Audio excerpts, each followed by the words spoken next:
Now let's go to now Attorney General Sessions. And his plan, as I would call it, to expand slavery. And the reason I say that is because if you don't have any property rights, you are the property. In a free society, you have property rights and you have a system of law that protects your property through due process if there are criminal actions. But as National Review pointed out in December, it was very troubling. We knew that Jeff Sessions was a pro-drug war warrior. We knew that he supported what is ridiculously called civil asset forfeiture. Folks, it is nothing but unconstitutional theft. And now he is saying he's going to ramp this up. But let's go back to December, and let's take a look at what they were saying in National Review. We're going to take a look at what National Review says and what Mother Jones says, because people on both the left and the right see this for what it is. But the vast majority of Americans don't even know what civil asset forfeiture is. I don't think Donald Trump knows what it is. I know that Megyn Kelly doesn't know. When she was here, I mentioned it to her, and she was puzzled. What is that? They don't even know because they don't care. And I want to give you an example because that's where you really understand what is involved here. In the National Review story, they're talking about a couple, Christos and Markella Sorovelis. They said the worst thing possible for them was losing their home. It was already paid for. They had a situation where their son, who was living at home, was arrested for selling a small amount of drugs away from home. Soon, they said, there was a knock on their door by the police who said, "We're here to take your house. You're going to be living on the street. We do this every day." Their doors were locked with screws. Their utilities were cut off. They had to pay off the mortgage. They had already paid off the mortgage on the $350,000 home. That's why the police wanted it. That's why they would target it. That's how they're funding their police programs. It's a major source of funding for them. No crime had been committed at the home. The people who owned the home, the parents, were not even accused of this. And if you look at the documents, okay, the case against them was the Commonwealth of Pennsylvania versus 12011 Ferndale Street. Somehow, a crime had been committed by the house. And that's the essence of civil asset forfeiture. It is a lie to say that you are taking down drug dealers. This is something that is a cross between Orwell's 1984 and Alice in Wonderland. The absurdity, the criminality, and the tyranny of it is beyond description. Let me give you another case, one of the first ones that I saw. A guy who had a business where he would fly people charter jets. He took a couple of businessmen with briefcases from the United States into Canada. They had a meeting. He flew them back. When they landed, they were surrounded by federal agents who arrested these two men and impounded his plane and confiscated it. Now, they never charged him with a crime. They knew that he didn't have any idea what was going on. But there again, it was the U.S. versus Learjet, serial number, blah, blah, blah. They confiscated his plane, which was his only source of income. He had to fight them in court to prove his innocence. He had to sue them civilly to get it because they didn't accuse him of a crime. They didn't find him guilty of a crime. They just confiscated his property. Now, at a 2015 Senate Judiciary Committee hearing on forfeiture abuses, then Senator Sessions, now Attorney General Sessions, said this, and there's 3 lies in this one sentence. See if you can catch them. Taking and seizing and forfeiting through a government judicial process illegal gains from criminal enterprises is not wrong. He supports it. Now, what are the 3 lies in this? Number 1, there's not a judicial process. There is no due process being given to anybody. Number 2, there's no gain from the people who are having their assets forfeited like this. And the vast majority of these people are not drug dealers or people who have committed any crimes. They're people like I just told you about. That's where the vast majority of these are happening. And it is not a criminal enterprise. He's talking about civil asset forfeiture. So that in and of itself is a lie. To say that because this is a regulation that's created by the bureaucracy, it is now a civil matter. So you don't have the presumption of innocence. You don't have any due process. They can just take whatever they want. That's something that began with the IRS. It went on steroids with the war on drugs. And now we have every agency from the EPA to the FAA doing that kind of crap to people in America. That is simply wrong. It is theft. It is criminal operations from our government, from our Attorney General, who just has shredded the Constitution. He has rejected every principle that we have founded this country upon. The right to trial by jury, the presumption of innocence, all of these things that we enacted to protect ourselves from an over-the-top activist star chamber courts that we saw during the Middle Ages. That's all being brought back. And as we've had 24 different states do reform to shut down this kind of abuse from their local law enforcement, he's come up with a novel approach. They're calling this adoptive forfeiture. And under adoptive forfeiture, officials in states with restrictive forfeiture law, that would be 24 of them, can still seize property and hand it to the federal government. The federal government will confiscate it under federal law. The feds then return much of the property to the local authorities, usually about an 80% cut. During the Obama administration, the use of adoptive forfeiture decreased. Sessions' announcement signals that he will seek to reverse that trend. He said, "We hope to issue this week a new directive on asset forfeiture, especially for drug traffickers." Well, why wouldn't it be just for drug traffickers? That's what they told us it was just for drug traffickers. But no, it's really for everybody. And so he says, with care and professionalism, we plan to develop policies to increase forfeitures. No criminal, oh, wait a minute, they're not criminals. They're not charged with anything. They're not convicted of anything, right? No criminal should be allowed to keep the proceeds of their crime. They didn't commit a crime.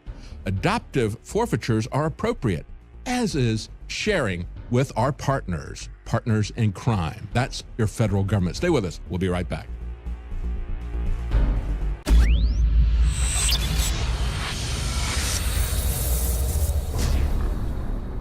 There comes a time in the history of nations when fear and complacency allow power to accumulate and liberty and privacy to suffer. That time is now, and I will not let the Patriot Act, the most unpatriotic of acts, go unchallenged. At the very least, we should debate. We should debate whether or not we are going to relinquish our rights, or whether or not we are going to have a full and able debate over whether or not we can live within the Constitution or whether or not we have to go around the Constitution. Justice Brandeis wrote that the right to be left alone is the most cherished of rights, most prized among civilized men. The Fourth Amendment incorporates this right to privacy. The Fourth Amendment incorporates this right to be left alone.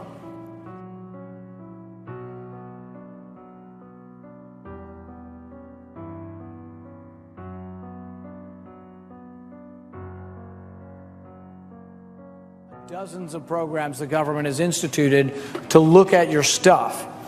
There's another group called EPIC, Electronic Privacy Information Center, and they talk about suspicious activity reports. These are reports that your bank has to file whenever you deal in cash at the bank. There's certain dollar limits. And they think, well, gosh, someone is probably a bad person if they're putting $9,500 in cash in the bank. Well, it turns out a lot of honest, law-abiding people do that. Not too long ago, there was a Korean husband and wife. They owned a grocery store. They dealt in a lot of cash, and they were very successful, and they deposited 3 times a day over $9,000, $8,000 to $10,000. They tried to stay under $10,000 because there was all kinds of extra paperwork if you're over $10,000. And so what the government said is, oh, you're structuring your deposits to evade the people. You must be guilty of something. The government then can accuse people of a crime and take their stuff. There's something called civil asset forfeiture. It doesn't require that you be convicted. It doesn't even require that you be accused of something. There was a story not too long ago in Philadelphia, Christos Saravelos, and the teenager was selling drugs out of the back of the parents' house. So they caught the kid, and they were punishing him, but they decided they'd punish the parents too. So they confiscated the parents' house, evicted the family. So teenager makes a mistake selling drugs. What does the government do? They take the parents' house. You think that's going to help the kid or help anybody get better in this situation by taking the house? But here's the rub. Kid didn't even have to be convicted of anything. The kid didn't own the house. He was just their kid. If we allow all kinds of data to be out there to catch people, and then we're not even going to require that you're convicted of a crime before we take your stuff, you can see the danger of allowing so much data to be collected. But we are currently convicting and taking people's stuff or their money simply based on what they're using it for. The Washington Post did a series of articles on this. Turns out that most people having their stuff taken are poor, often African American, often Hispanic, but for the most part, poor. One guy was here in Washington, had $10,000, and he was going to buy equipment like a refrigerator or a commercial oven or something for his restaurant. They just stopped him and took his money. It took him years to get it back, and he only got it back because the Institute for Justice defended him in getting it back. But it turns justice on its head because he was basically considered to be guilty until he could prove himself innocent. Realize then that people like this are sometimes being picked up because of something called suspicious activity reports. Suspicious activity reports make your bank into a policeman or a policewoman. When you deposit things, they are obligated to report you to the police, to the government. Does it sound something like 1984? Does it sound like when you have informants out there everywhere, see something, say something, that your banker is going to call the government if you put cash into the bank?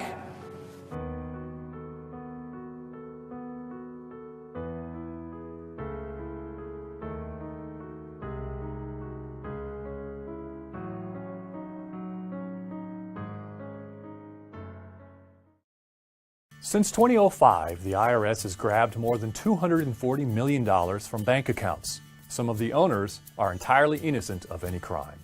How do they do this? Through civil forfeiture and structuring. Civil forfeiture gives government the power to take property suspected of involvement in a crime, even if the owner hasn't been charged with a crime. Structuring is when a person deposits or withdraws money below $10,000 to evade a federal law that requires banks to report transactions larger than $10,000. It was originally used to fight organized crime and money laundering, but increasingly, people who are not structuring and are entirely innocent of any crime are caught in the IRS's structuring forfeiture net. Here are a few facts from the report. From 2005 to 2012, the IRS seized more than $240 million from suspected structuring violations in more than 2,500 cases.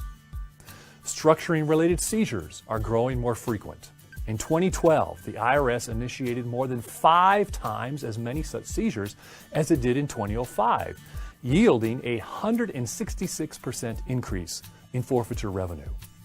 At least a third of the IRS's structuring-related seizures arose out of nothing more than a series of transactions under $10,000 with no other criminal activity alleged by the government.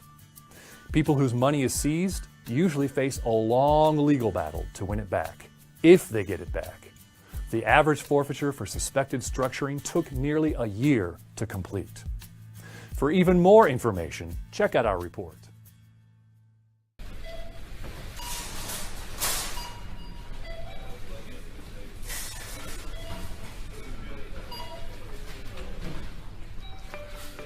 My name is Sandy Thomas. My dad and I run a small grocery store in Michigan. My dad's owned the store since 1978, and we employ about 30 people. This is my dad, Terry. This is Shaw's Market. It's my store. I'm here 7 days a week. I love my job, and I love my customer. Earlier this year, the government came in and took all the money from our store's bank account. They called it civil forfeiture. Federal forfeiture law allows the government to take your entire bank account just because it doesn't like the way you deposit or withdraw your money. The government hasn't charged the Decos with any crime, and they've broken no law. We didn't do anything wrong. Federal law requires banks to report cash transactions above $10,000. It's illegal to try to avoid that requirement. In this case, the government claims Terry and Sandy broke the law by frequently depositing less than $10,000 into their store's bank account. But the government never bothered to ask why they did that. You know what they would have found out if they had asked? This is insurance policy.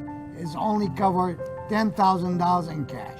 Last year alone, the government took in more than $4 billion in forfeiture money. Taking money from innocent people like Terry and Sandy is wrong. That's why we teamed up with the Institute for Justice to protect the rights of all Americans against civil forfeiture.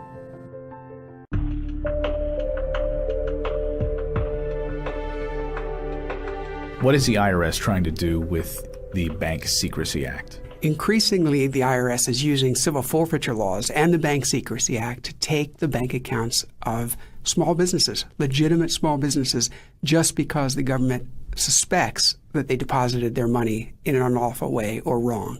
Okay, so the Bank Secrecy Act triggers certain reports if business people or individuals deposit $10,000 or more into an account. People who are criminals, I assume, want to avoid triggering that paperwork specifically so that they can keep their illegal activities under wraps.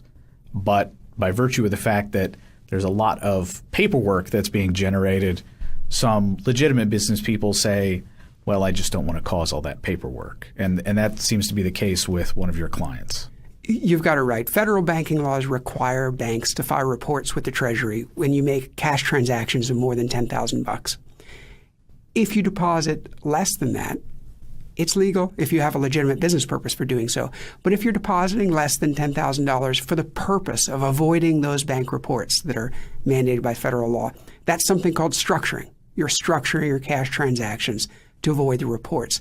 And that's the way the IRS is taking money from Carol Hinders, our client in Spirit Lake, Iowa, and from Jeff Hirsch and his brothers, our client on Long Island.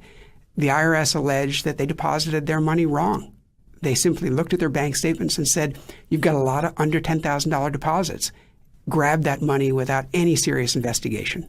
So the IRS sees a pattern of deposits that they determine, to use their words, is consistent with structuring, which of course doesn't mean that it is.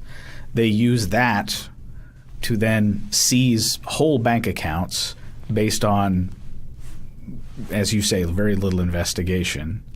And then it becomes, if the people want their money back, it turns into a civil proceeding where a preponderance of evidence should prevail, and they have to fight to get this money back. It seems like there are a lot of sort of quantum leaps there that the government is making in order to keep these people's money.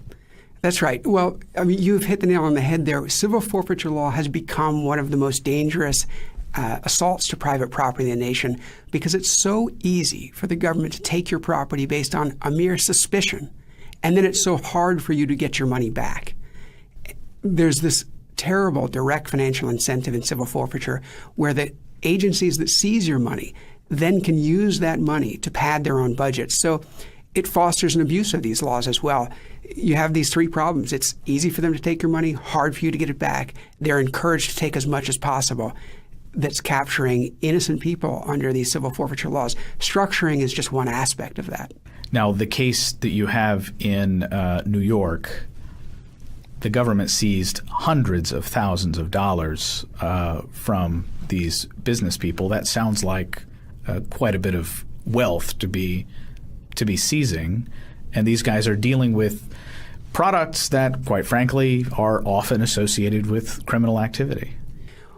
Well, the government took $450,000 from the Hirsch family. Jeff Mitchell and his brother Richard, for 27 years, they've run bi-county distributors. They distribute candy, snacks, and cigarettes to convenience stores all around Long Island. It's a small business, a family business. They wake up early every morning, drive a delivery van, deliver these goods. They are not a wealthy family. It's a very modest business. Cigarettes and other convenience store goods have a pretty small margin. So they have a high volume, low profits. And what the government seized was money that they largely owed to other people, owed to their vendors. And it has completely upended their business. And they've survived these 2.5 years since the seizure because on the basis of their exceptional reputation, vendors have just loaned them money to stay in business.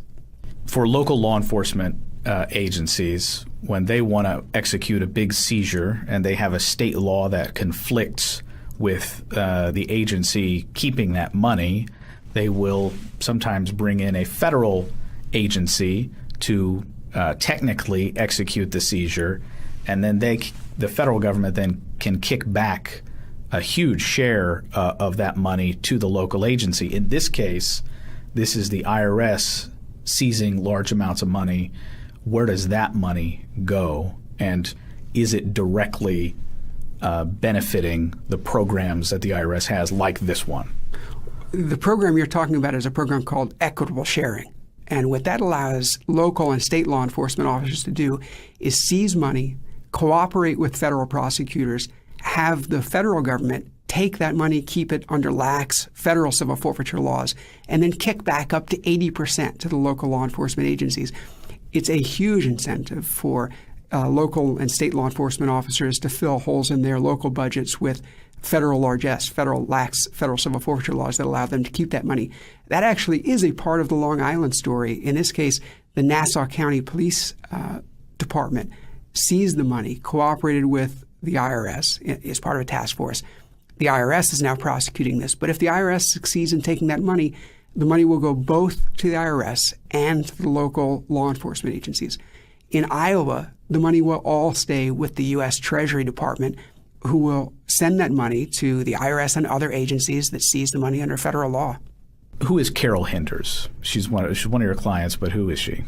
Carol Hinders has run Mrs. Lady's Mexican Food, Mexican restaurant in Spirit Lake, Iowa, for 38 years. She founded the company with her mother, ran it together for about 30 years, and for the last 8, she's been on her own. She works 6 days a week serving customers. It's an all-cash business. She doesn't accept credit cards. That's part of the reason why she makes so many cash deposits. That appears to be why the IRS caught her on their radar, and without so much as a serious investigation, grabbed her entire bank account. The IRS has announced that they will be making some changes to how they do these kinds of seizures, but that doesn't change the authority that these laws afford that agency. That's right. Regardless of whatever change has been announced, the law still makes structuring a crime. And the law still makes it very difficult for innocent people to avoid getting caught in this web of laws. So Congress or judges really have to step in here and say civil forfeiture cannot be used to take property from innocent people. Moreover, when that property is taken, under civil forfeiture laws, you don't get a prompt hearing before a judge to contest the seizure. That has to change.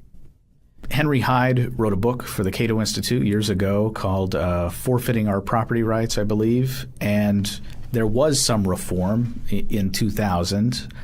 Where does that stand now, and what are the specific steps that you suggest the Congress take? That's right. The Civil Asset Forfeiture Reform Act was in 2000. One of the most sweeping parts of that law was an attempt to curb the abuse of forfeitures like the one in Long Island, where the government seizes your money and then sits on it for years before bringing it before a judge.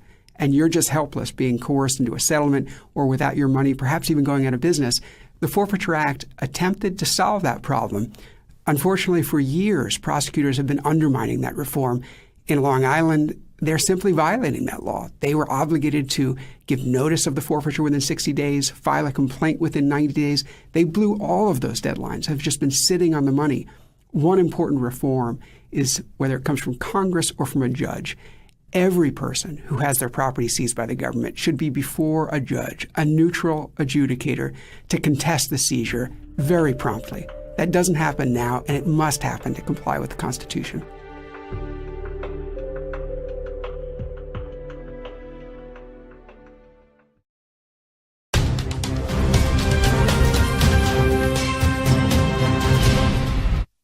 Now, Kent Hovind is a true American political prisoner. He's been trying to call in from a federal prison. And I don't want to name the federal prison because they'll run in and start harassing him right away. It'll take the bureaucrats a while to figure out where he's at and try to stop the interview. I mean, it's a legal interview, but we've had them try to stop these before. Kent, when they were indicting him a decade ago or more, was on with us. Creation speaker Dr. Kent Hovind has spent already a decade in federal prison, charged up to 100 years for mail fraud. And you look at what he did, it was nothing. He was a science teacher for 15 years, began a full-time creation ministry, became very successful. He debated more than 100 scientists concerning evolution versus creation and created the well-known 7-part video creation series translated in 32 languages. He reached over 1 billion people. He had a very popular theme park that was 501c3, which there's a lot of other Christian theme parks. You're allowed to have that. But you notice you've had thousands, over 10,000 501c3s denied to Christian charities the last 6 years. The number's more like 15,000, but the oldest number is about 10. And more than 10,000 groups audited or indicted. Mainline conservative groups, pro-gun groups, pro-life groups, pro-veteran groups. Anything right of Mao Zedong, basically. But Kent Hovind was charismatic, nice, friendly, great guy. I didn't particularly agree with his brand of creationism. I already talked about that. Doesn't matter. I don't think men's interpretation of the Bible or these transhumanist eugenicists and Darwin's view and social Darwinism, I don't agree with that as well. There's clear jumps in all this and manipulations, and we're not being given the truth. I mean, the evolutionists have been caught in so many Piltdown Man and other frauds, but I'm not going to debate all that. The age of the earth, any of that. I've read the Bible. I have my own interpretation, and it's wild. And the globalists believe something similar, but from their perspective. So they don't even believe. All the top genetic engineers people, they believe in transspermia and panspermia and off-world seeding. They don't believe this. But the point is, even if you disagree with Kent Hovind, why is he in prison with 2020 specials about the incredible fraud? He said dinosaurs were around during Noah's time and Adam and Eve before that. What a kook. And he doesn't pay taxes. And he's going to prison. You can go start any church you want and get 501c3. You can teach that Ronald McDonald is the savior. You can teach whatever you want. That's called religious freedom, the First Amendment. But see, he went to prison. He's been set up, so now everybody else is fair game. Who was the minister in Nazi Germany? First they came for the trade unionists, and I didn't speak up because I wasn't one. Then they came for this group. And finally, when they came for me, there was nobody else left to speak. Now, joining us first, he'll probably ride shotgun with us into Kent being on with us. Mark Adams has been on before. He's writing a book on Congressman Hansen, who I interviewed many years ago. He's sick right now and can't come on. He was indicted multiple times, found not guilty, so they kept arresting him and then driving him around in a truck for months called dieseling until his feet burst. They tortured him in holding cells, you name it, because he was trying to abolish the IRS. You say, why don't more congressmen do that? Because they'll grab you and torture the hell out of you. Federal marshals will. Mark Adams has been fighting for Kent Hovind as well and has the documents and the history. So, Mark, this is about everybody here. But, I mean, such a good, loving, Christian, well-spoken, charismatic, charming guy. I love the fact he's challenging this official religion of Darwinism. And evolution as it's taught is just totally false, been proven false. But regardless, even if Kent Hovind was wrong, he has a First Amendment and a right to be a Christian that teaches his faith, just like Muslims have a right to, their faith. But there's a war on Christians. But let's get into his case for folks that don't know about it right now. Mark Adams. Well, Alex, it was in 2006.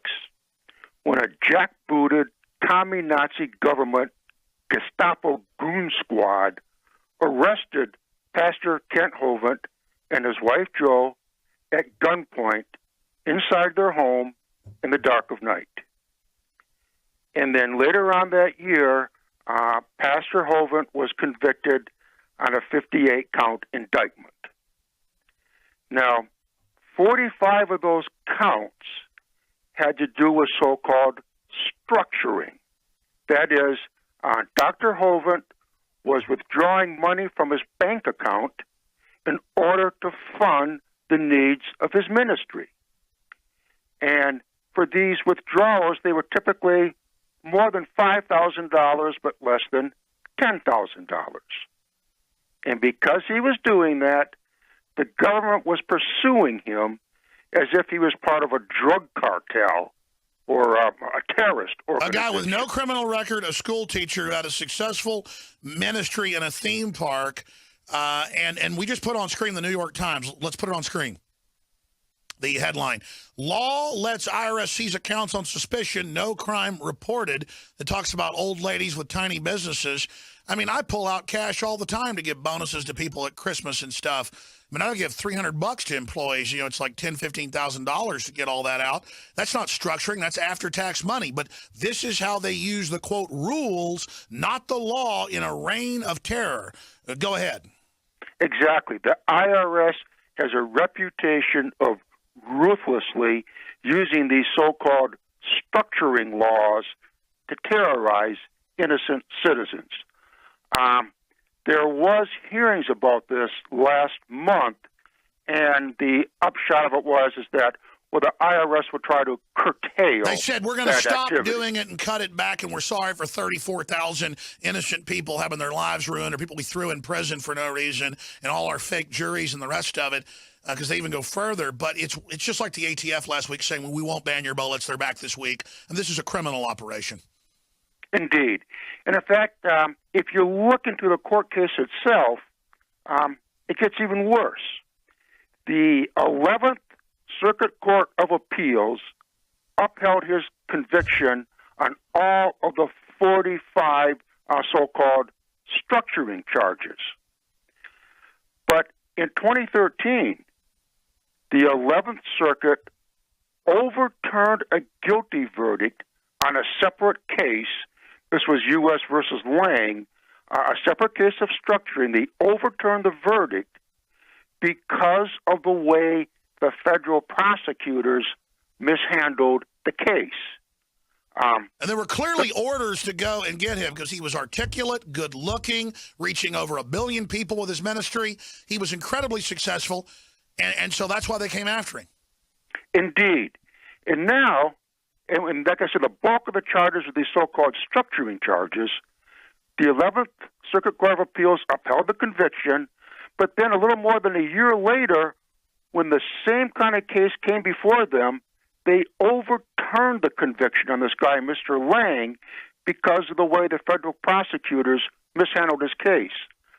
But the procedures that the prosecutors used on Mr. Lang were exactly the same procedures that they used on Kevin Hovent, but yet they will not apply that ruling retroactively to Pastor Kant's case. So, in other words, they overturned the structuring charges against Lang, but even though the same kind of prosecutor misconduct was being applied in Pastor Kent Hovland's case, they will not use that precedent to overturn his verdict. Unbelievable. That was in the 11th Circuit Court of Appeals, and that was in 2013. And we're going to skip this network break because this is so important. If they can get him, they can get anybody. And instead of cowering in fear, this agency needs to be abolished. We need to go back to the taxing system we had previous to the Federal Reserve Act of 1913 and the subsequent income tax. It is such a scam, but he still languishes in prison, even though the New York Times admits this is a criminal fraud, their interpretation of the law, used to persecute innocent people and anyone, including folks that pull cash out of ATMs. Deposit your money, pull cash out. You are a criminal. No, using cash is not illegal. Using cash is not a crime. I've been doing it for a long time. I also use credit cards and stuff, but if it's private stuff I'm doing and not a company function, then I pay for a lot of stuff in cash. And I give tips in cash. And people I'm trying to keep cash alive. Everybody knows that. That's not a crime. Well, under their system, they could doll up and dummy up this stuff on me. Well, go ahead and try it, crooks. Because we're sick of you, and we're sick of your criminal activity, and we're sick of the fact that all these Democrats and some Republicans and Al Sharpton, Al Sharpton owns $5 million of taxes and doesn't have to pay them. I mean, it's absolutely disgusting how they selectively use the IRS to persecute people and to shut down this person's ministry. It is just amazing. Obviously, the orders came down to persecute him. This happened under Bush, but it continues under Obama, and now it's expanded. Continue, Mark Adams, breaking down the case and how he's doing in prison. Indeed. Now you mentioned Al Sharpton. He owes over $1 million in taxes. And the numbers I've seen are between 4 and 6. Yes. And then let's not forget Charlie Rangel, Congressman Charlie Rangel. He has a whole pattern of tax evasion, special treatment, and enrichment that seems to increase with his power and prestige in Congress. There was an article exposing him on the New York Post a few years ago. Then let's not forget former Treasury Secretary Tim Geithner. Big headlines in Forbes magazine. Geithner's tax troubles are serious. Yet he goes on to become the Secretary of the Treasury.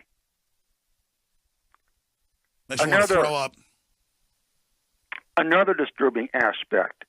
During the trial, I'm referring to his first trial, Kent Hovind explained how an IRS agent, Scott Schneider, he was a witness for the government, he sat at the prosecutor's table for the duration of the trial, even though he's a government witness. Witnesses are not supposed to be in the courtroom.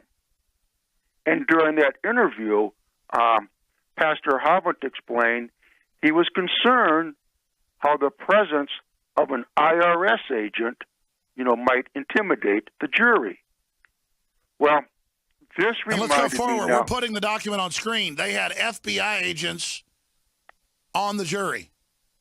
Now, this is on the grand jury. Case. This is a separate case, Alex. This is from 1981. No, I'm talking about that case. Yeah.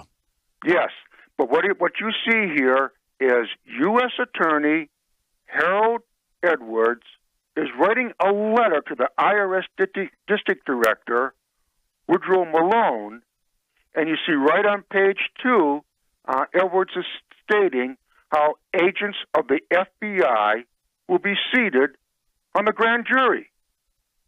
So this gives you some insight as to the lengths that our government will go through to persecute a targeted victim. That's right. They target who they want, then they put government agents in these federal juries, grand juries, and then juries as well. That's why they have a 96 to 97% federal conviction rate, because it's totally fake. Well, no, indeed. And in fact, one of the government misconduct in federal judiciary that was discovered by Congressman George Hansen, he disclosed how U.S. attorneys were obtaining confidential tax records on jurors without that person's knowledge or consent. So that's been going on for a long time. Well, let's not forget what I told folks a decade ago that was declassified last year. For decades, they've used the NSA, the DEA has, to create fake cases with fake spy data without warrants. And they create fake cases for the court, do mock trials, and even fake evidence, and then the judges even know, and they go in and stage the whole thing. The Edgar Steele case is very typical of that. Of course, loving government, run by the actual drug dealers. Indeed. Also, there's another one. Dr. French Anderson is sitting in prison right now. He has evidence, and this is not the federal government, this is the Los Angeles Sheriff's Department that framed him. He now has evidence that the recordings they used in court were totally fabricated, yet he could not get the courts to overturn his case. Well, all I know is Kent Hovind was incredibly successful, and they got him on wire fraud, and they always seem to use that.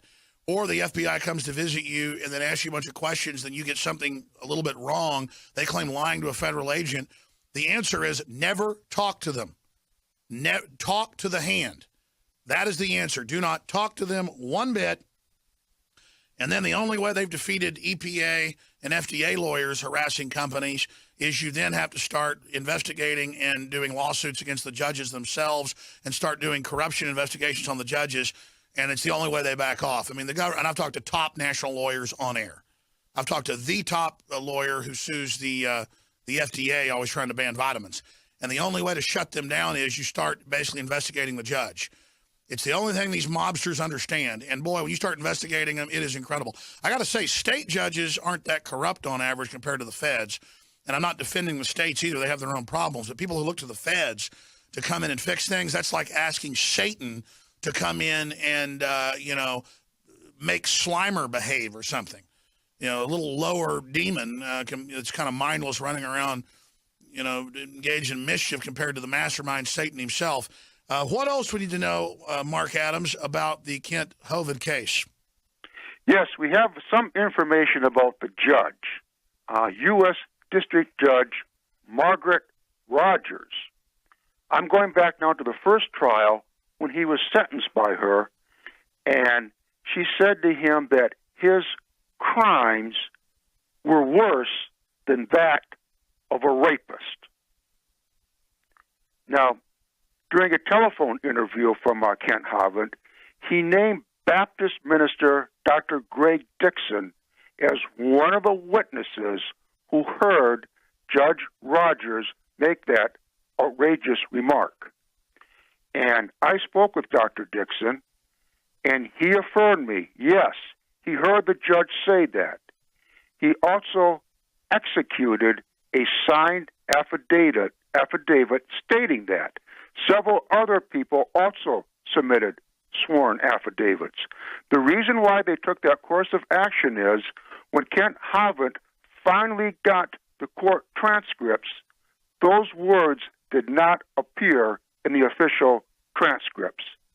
Yet even though they have witnesses who have submitted affidavits, no investigation was launched as to why those words are missing from official court transcripts.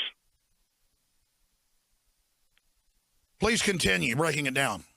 Okay, now, again, Judge Rogers.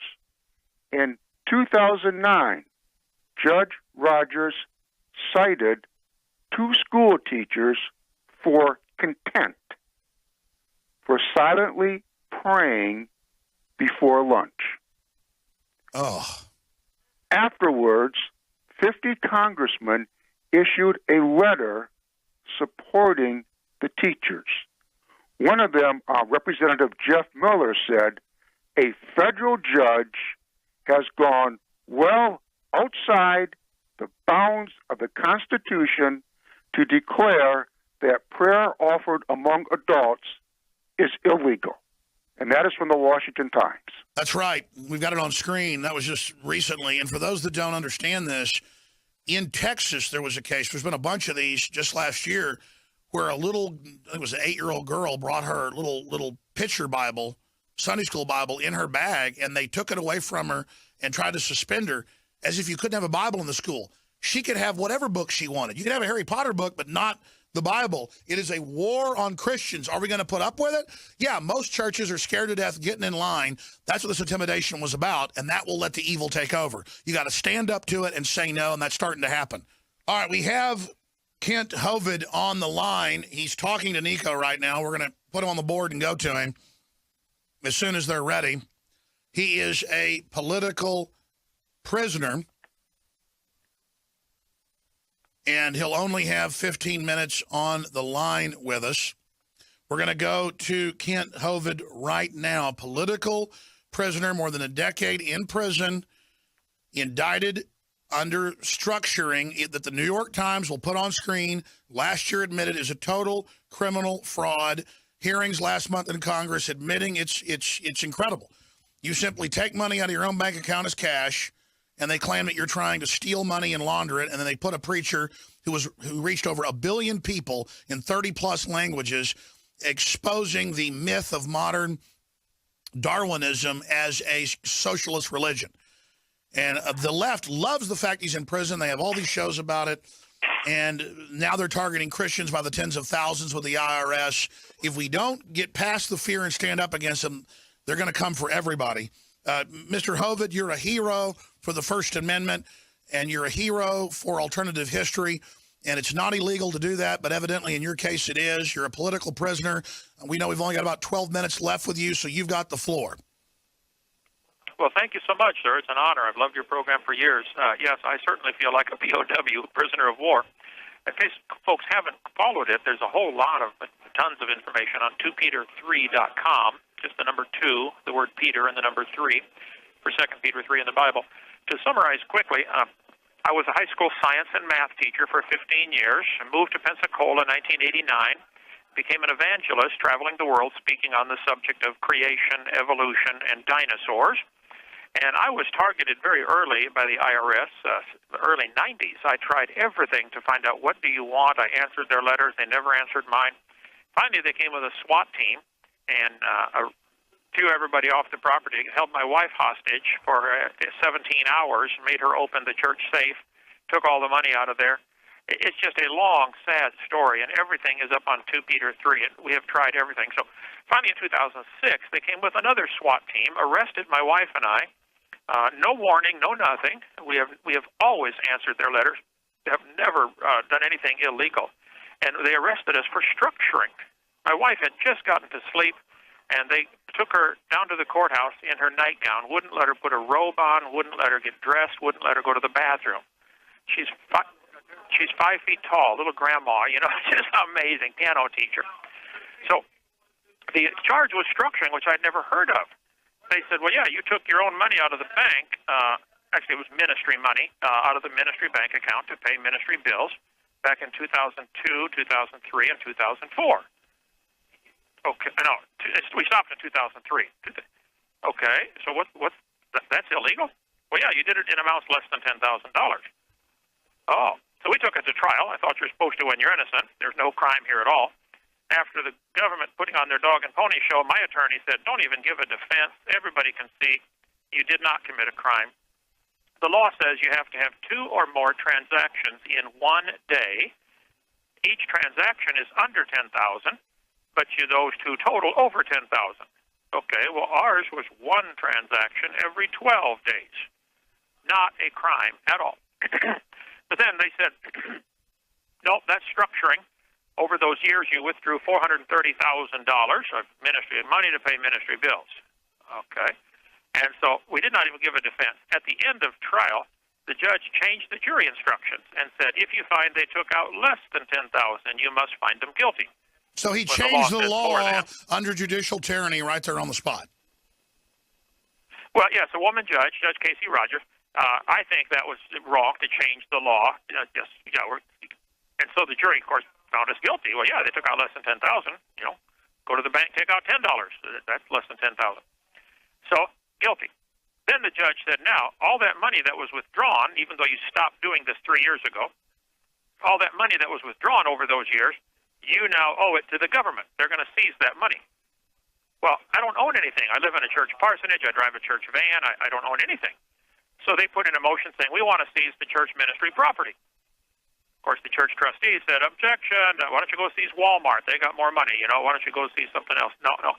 They want to seize the church ministry property to pay these structured funds when there's no crime at all involved ever. And, sir, in the time we have with you, we know you're totally innocent. The New York Times, they had hearings last month that the law says $10,000. They're going after 86-year-old women with no criminal record who run tiny diners that seat 10 people who would make cash deposits every day of less than $1,000 and then would write checks on that. They call depositing it structuring and money laundering. So they do whatever they want outside of law.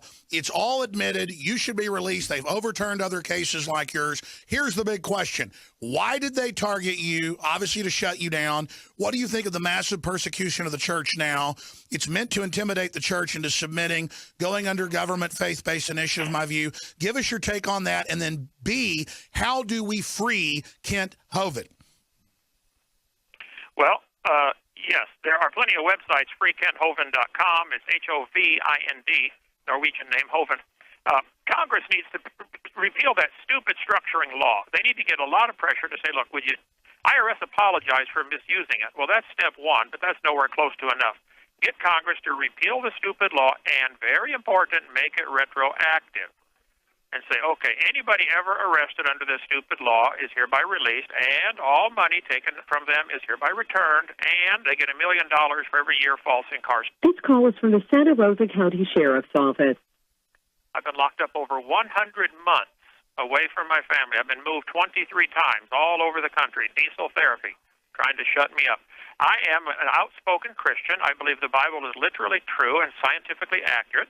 And with my science background, I've done 100 debates against atheists, and I slaughter them sweetly in Christian love. So they just hate me for just teaching the truth. And There are thousands of anti-Hovind websites. Or They are there were when I came in. totalitarian scum. This just proves it. They're the opposite of liberals. And your case, you're such a gentleman. You're so sweet. You reached 1 billion people. You were a superstar who was very humble. You just come across as a total Boy Scout. And they are, to see an innocent man persecuted like this makes me sick. And these churches have been intimidated by this type of stuff to submit to the government now and even teach what the government says. It is disgusting. I'm sorry, go ahead. To make it even worse, a year ago, I filed a perfectly legitimate lawsuit against the Bureau of Prisons for keeping my legal box and hindering me from filing my motions. And I filed a perfectly lawful lis pendens, a litigation pending, which says, hey, because they wanted to sell the church property. They did. They already did. And now they're coming after you for pro se activity. Tell folks about that. Yeah, they wanted to. I just finished trial last Friday. They came after me again, a 2-week trial, saying, you face another 100 years in prison for filing this lis pendens and for contempt of court, which is insane. The jury was a hung jury on every count except for one. They did find me guilty of contempt of court of a 2007 order, and my attorney is putting in a motion saying, look, there was no law on that. That one may Will you ever get out of prison? It's incredible. How long have you been in prison? How long will they keep you? They just keep trying to pile it up. What happened in the new court case? Well, the new court case, it was a hung jury on everything except one count when I was found guilty of and that one carries anywhere from nothing to, there's no limit, 100 years, I suppose. Contempt of court, which, what on earth is that? So we're working now to get that jury verdict overturned. Who knows? I was supposed to go home last month from this last charge, but I've been sitting in a county jail with 11 guys sleeping on the floor, and for 10 months now. I've been in county jail. I had Michael Allison on a few years ago. He was facing life in prison for filming the police and taping the police on his own property, and the state actually tried to get him life in prison for that. I mean, this is totalitarianism, is it not? It is indeed, and Edmund Burke said all that's needed for evil men to triumph is for good men to do nothing, and this is America, for heaven's sake. We've got freedom. We need to take advantage of the freedoms and use it. Right now, Congress can change all this. Congress created this club that they're clubbing everybody with. Take it away. Congress should pass a law that says no one involved in law enforcement at any level, judges, lawyers, etc., should be allowed to own stock in the prison system. That's they right. profit. It's double dipping. The longer they lock you away, the more money they make. I wrote a book about this under a different name called The Kennel. It's up on Lulu.com and on 2Peter3.com. It exposes the evil. All I do, like Jeremiah the prophet, is just simply expose the truth. Here's what's happening, and boy, they hate the light.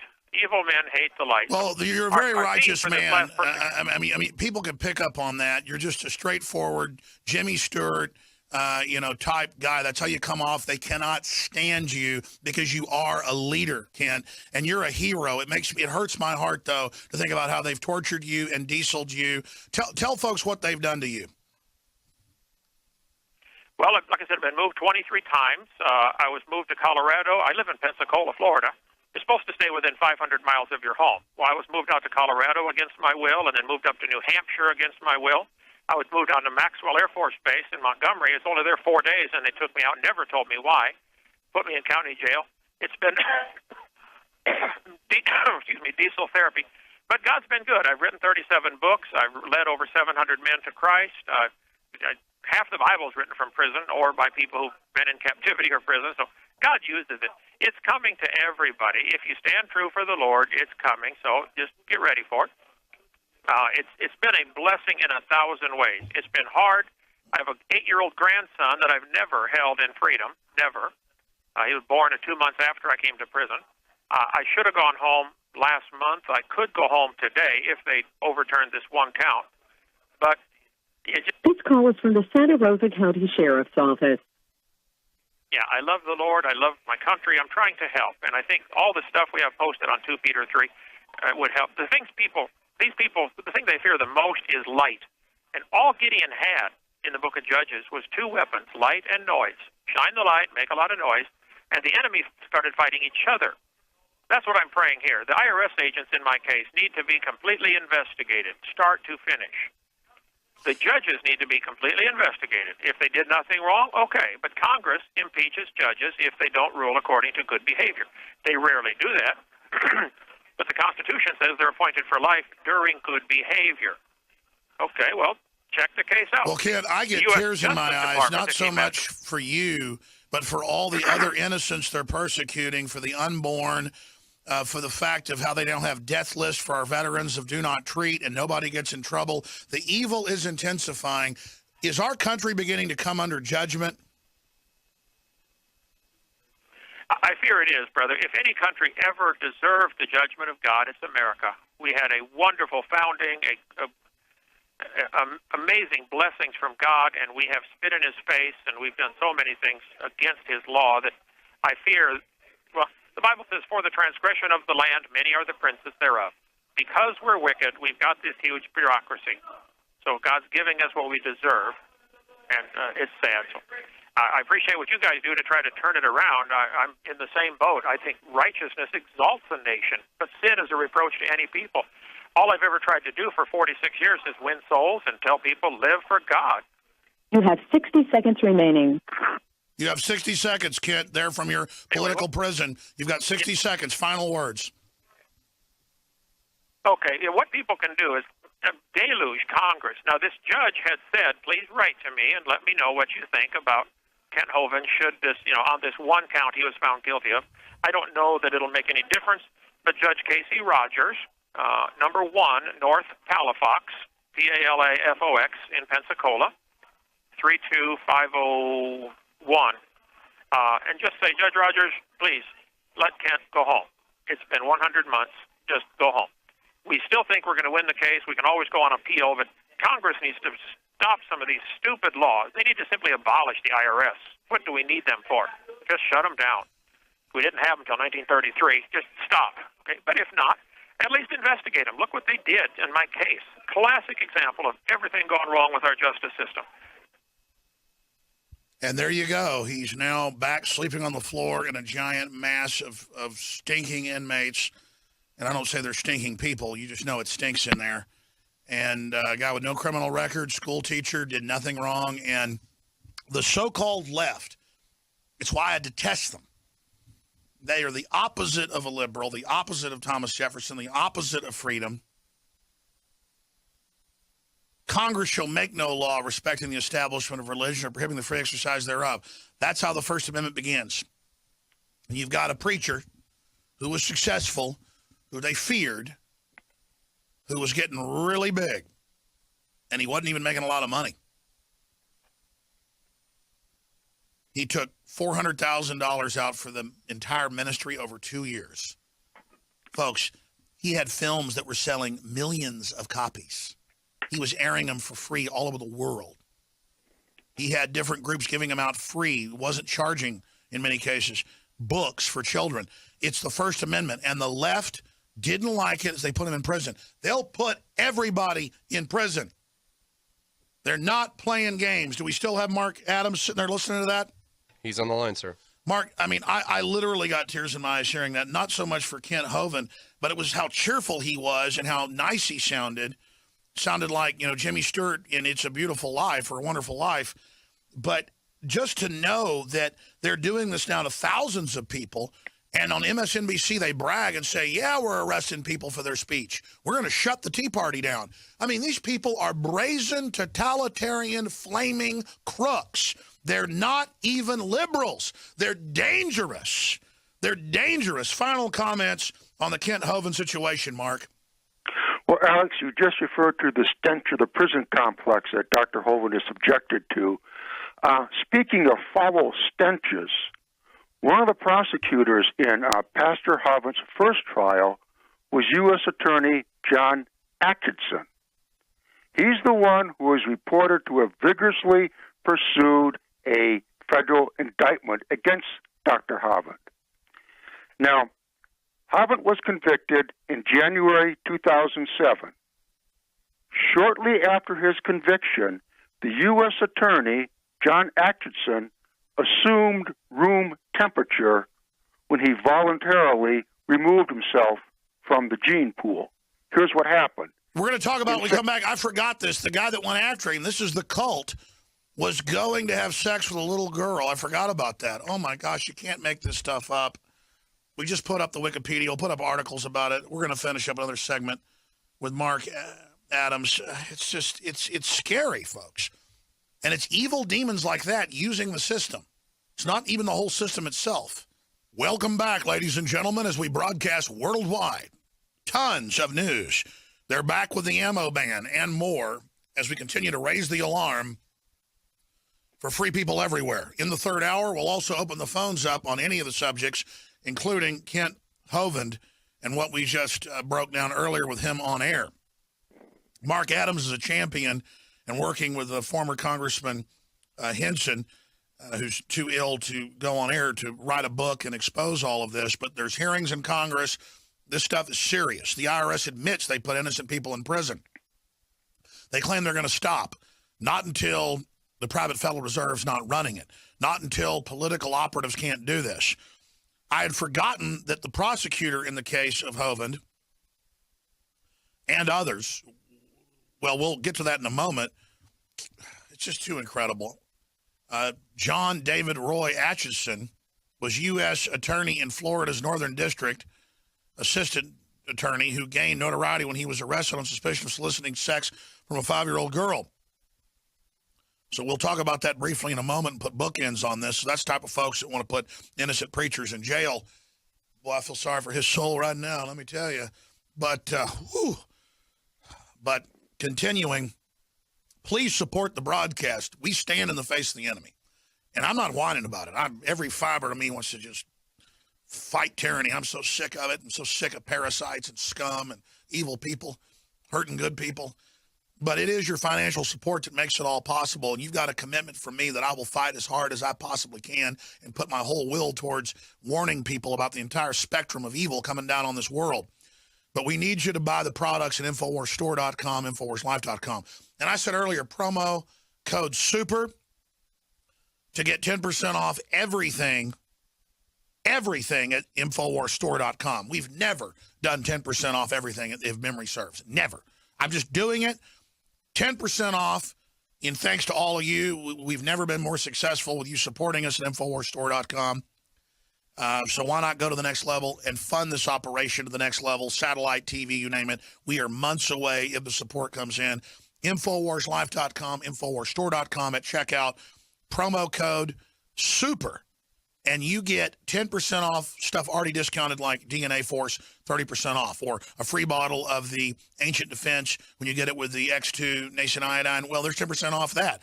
10% off already with the discounts, InfoWarsStore.com, InfoWarsLife.com, or 888-253-3139. But it really is epic, Mark. When you get into reality, I'd forgotten the group of scum that convicted him. Tell us in the minute or two we have left, because it's in the news, about the gentleman that was persecuting Dr. Kent Hovind, Mark Adams. Yes, that John Atchison, the U.S. attorney.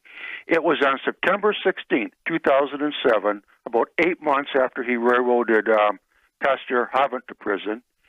He was arrested at the Detroit Metropolitan Airport. He flew to there from Georgia to solicit sex from a 5-year-old girl. And according to the news accounts, he bought her some presents.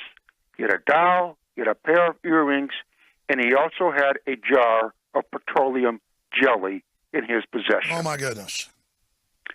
And it was the next month, October 2007, he committed suicide by hanging himself in his prison cell. And we always hear about these Homeland Security guys trying to get on planes to go have sex with kids. I mean, it's truly sick. There's a large guild of them in there, we know. And, of course, I apologize. I'm teleprompter free. I'm always fighting tyranny, so I forget things. And I apologize, everybody. Congressman Hanson died last year. I remember when he couldn't come on about 2 years ago, so you came on. I didn't know he died. So, Mark, I apologize for that. What a great man. We should have you back on soon to eulogize Mr. Hanson, Congressman Hanson. Thank you for the airtime, Alex. You bet. Yeah, I didn't even know that. It's just so many great men have fallen, and I'm just too busy on the front line It's like the Alamo swinging muskets to even pay attention. So I apologize for that. We'll be right back. Stay with us. Third hour straight ahead. We'll get the number out, your calls. U.S. Attorney General Eric Holder today announced a major shift in how state and local police departments are permitted to seize and auction off property from those who are not convicted of a crime. Hari Srinivasan has more. The practice by police departments is known as civil forfeiture, and it's raised nearly $3 billion for local departments around the country.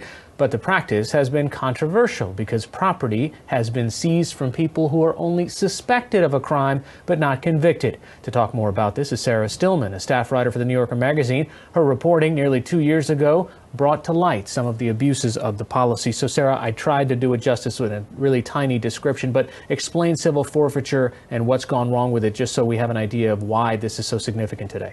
Well, civil forfeiture is basically a tool for law enforcement to seize people's property, their cash, their cars, other goods, and basically appropriate it if they believe that it has been used in the course of a crime. Now, the problem with it is that often that's been based on suspicion alone, so people don't actually have to be proven guilty of a crime before their property is taken. So the big news today is that Eric Holder basically announced that they were more or less ending a federal policy that had allowed local and state law enforcement agencies to take people's goods, turn them over to the federal government for forfeiture.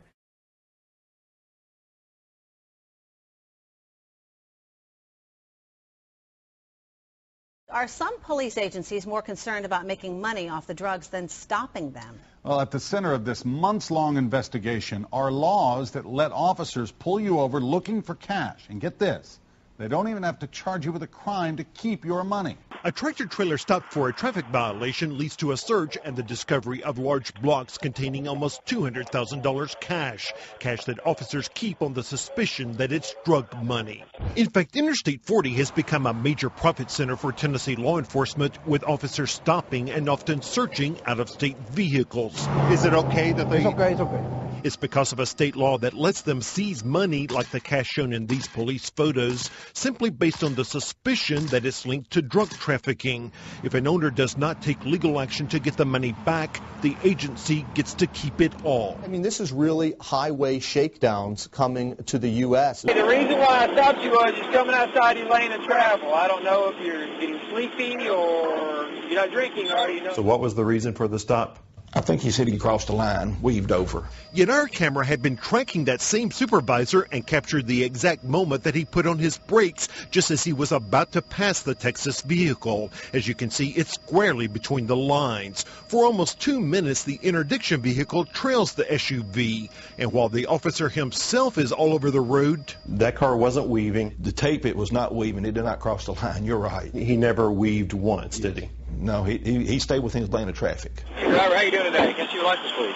And we obtained other videos from that same 23rd Drug Task Force supervisor where he stops out-of-state drivers and never even tells them that they violated any traffic laws. Last year, the Institute for Justice issued this report, Policing for Profit, that gave Tennessee a D- for civil forfeiture laws that make it all possible. Under civil forfeiture, you give law enforcement a direct and perverse incentive to go out and try to take as much property from citizens as possible. It's a way to make money for your task force?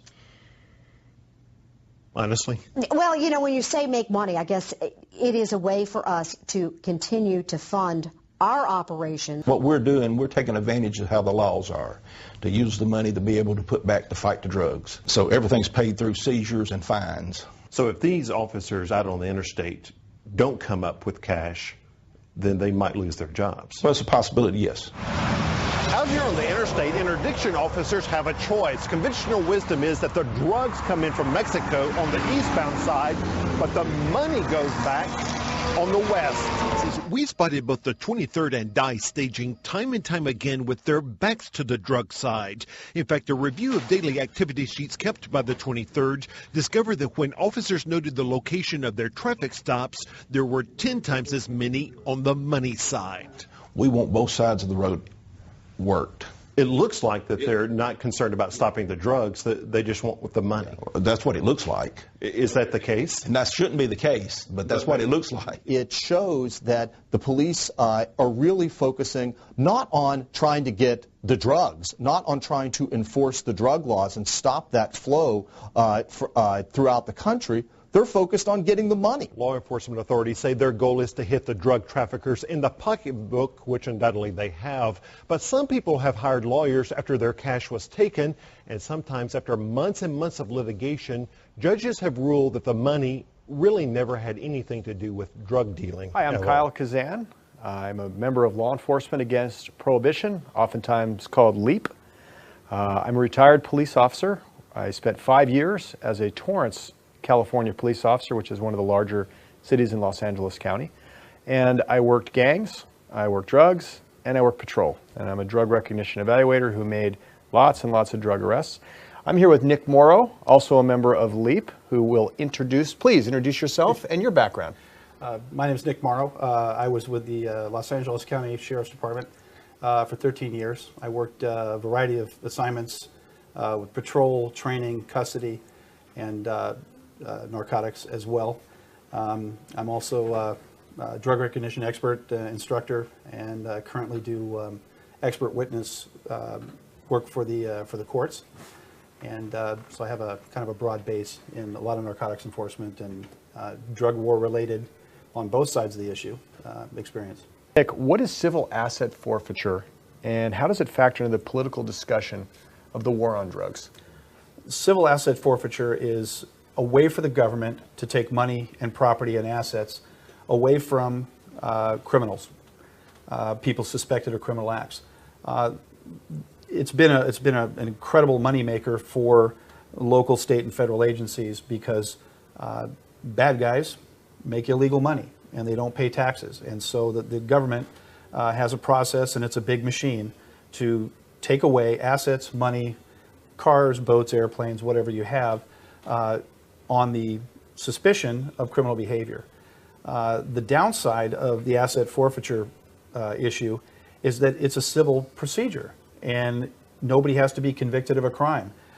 Sometimes nobody has to be arrested. And so you can initiate these civil procedures and people will lose their property. With medical marijuana dispensaries, the property owners that rent to those people have been targeted. And you knew that federally that marijuana is illegal. You rented this person no matter what, and now the federal government's going to take your building away.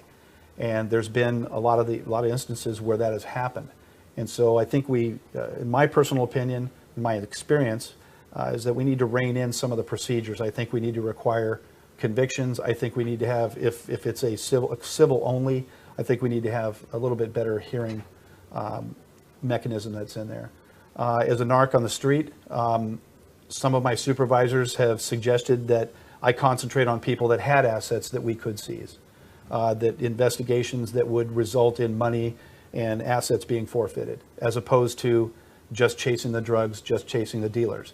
And I think that turns our narcotics detectives into mercenaries. I think it puts them in a bad position.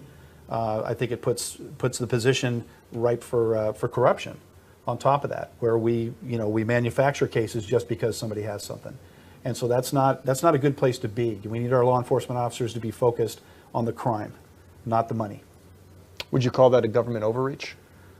I think so. I'm completely comfortable with that. I look at some of these cases where people have had their property taken away, and it just doesn't smell right. It doesn't look, the investigation doesn't look right, the motivation doesn't look right, and the people that are suffering over it are not the cartels. They're some guy who worked hard to buy a building to rent it out to make money for his family.